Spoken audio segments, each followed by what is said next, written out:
Spiny crab appears, a master of the art of disguise.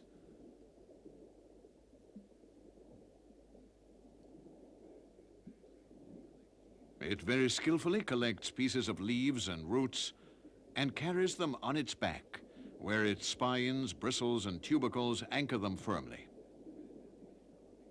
When it has finished clothing itself, it begins to think about eating. Maneuvering its claws like a sophisticated robot, the spiny crab carefully chooses one of the tiny organisms encrusting the leaves, preferring the choice morsels. These magnificent fields are greatly decreasing in vast areas of the Mediterranean. The causes are complex and numerous, and certainly some human activities are not unrelated to the phenomenon. Among the various disturbing factors, those directly affecting the Posidonia fields are among the most significant. One of these is the dragnet. Their use is very common along the Italian coasts, despite a law prohibiting this method of fishing within 3 miles of the coast.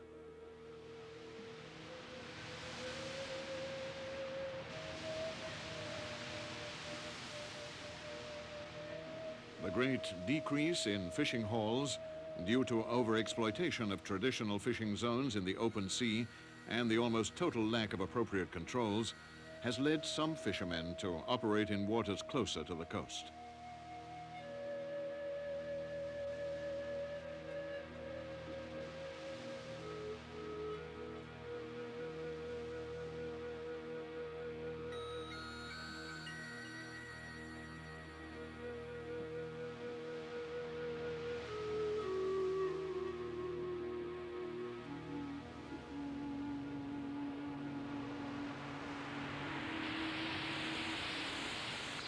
The violent impact of a net being dragged across the Posidonia field has disastrous effects.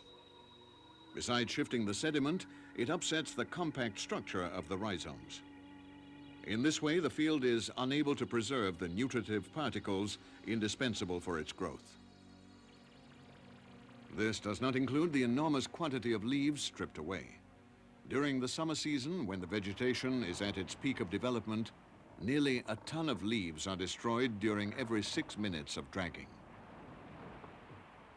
Since nets that are too fine are often used, the drag nets capture fish that are too little to be sold.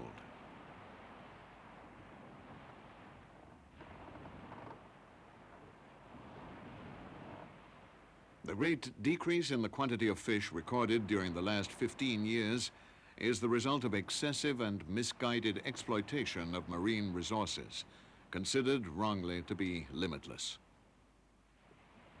Some people even utilize fishing methods that are, to say the least, criminal.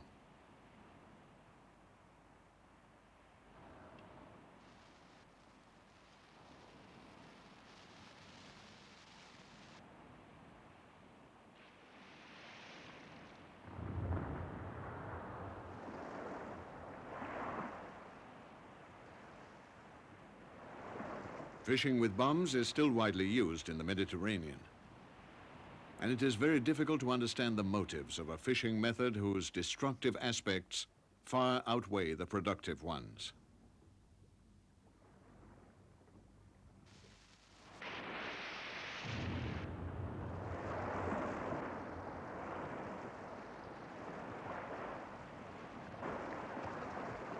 Locating the school of fish is often a matter of guesswork. And many bombs are exploded uselessly, causing serious damage to the environment. Only 40% of the fish are recuperated, those that come to the surface, while the remaining 60% lie rotting on the sea bottom.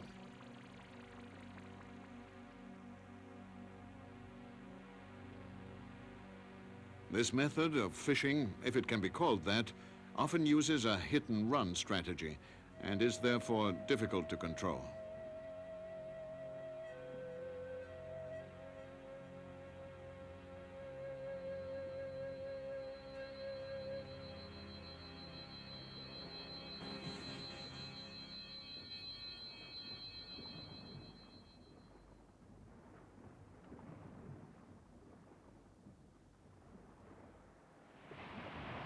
Though man very often squanders the precious resources of the sea, in some cases he unwittingly offers marine organisms unsuspected possibilities for growth.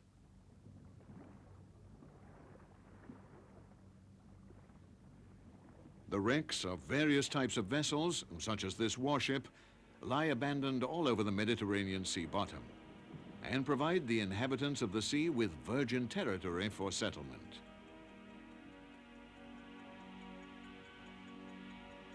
Every nook and corner of the wrecks is promptly occupied by new tenants, and each chooses the arrangement best suited to its biological needs. The algae and the bacteria are the first to occupy these reefs of iron. They are attracted by the large quantity of invisible plankton larvae that wander through the sea bottom looking for a suitable substratum in which to develop. The ship's hold becomes the preferred dwelling place of those animals that love dim light, such as the gorgonias. They cover the cold metal walls like a precious oriental tapestry.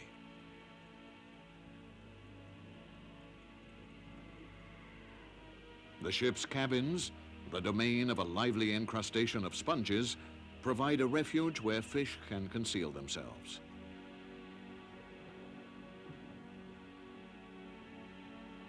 On the decks, the salpie tranquilly graze. The handrails and the gun tower are covered with a soft carpet of algae, sponges, and a thick crust of organisms that prefer direct light. Even the Neptune grass has found the ideal conditions for growth, and a tiny field is beginning to sprout on the deck of the ship.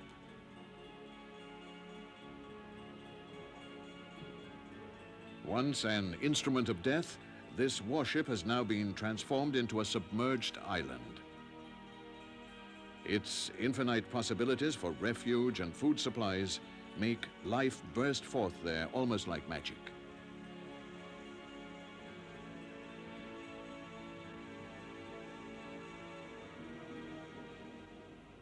When it was discovered that life on these underwater wrecks was abundant and well protected, attempts were made to reproduce the same favorable conditions by submerging various metal and cement structures that would function as artificial reefs, and at the same time obstruct dragnet fishing along the coast. Nevertheless, effective protection cannot be realized only with the means and techniques we have seen. In the end, they only create little islands in the desert. It's now clear that protective measures must be spread over a much larger area. They must safeguard those impoverished sea bottom areas that can still be saved, and also those areas of particular biological interest, such as the breeding grounds of marine organisms.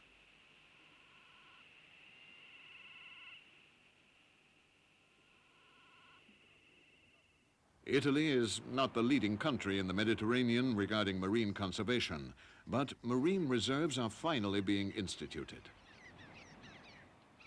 The first of 20 planned marine parks provided by the law to defend the sea has been inaugurated in the town of Ustica. In this marine reserve, totally protected zones lie next to controlled fishing areas.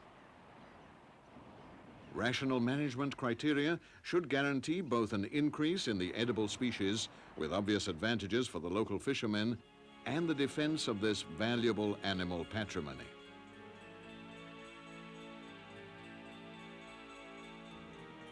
We must not forget, however, that some underwater life is strongly threatened by various sources of pollution that cannot be stopped by artificial reefs or a reserve. The best solution would be a common effort by all countries lying along the Mediterranean. This is what we're all hoping. We don't want scenes like these to become just a memory.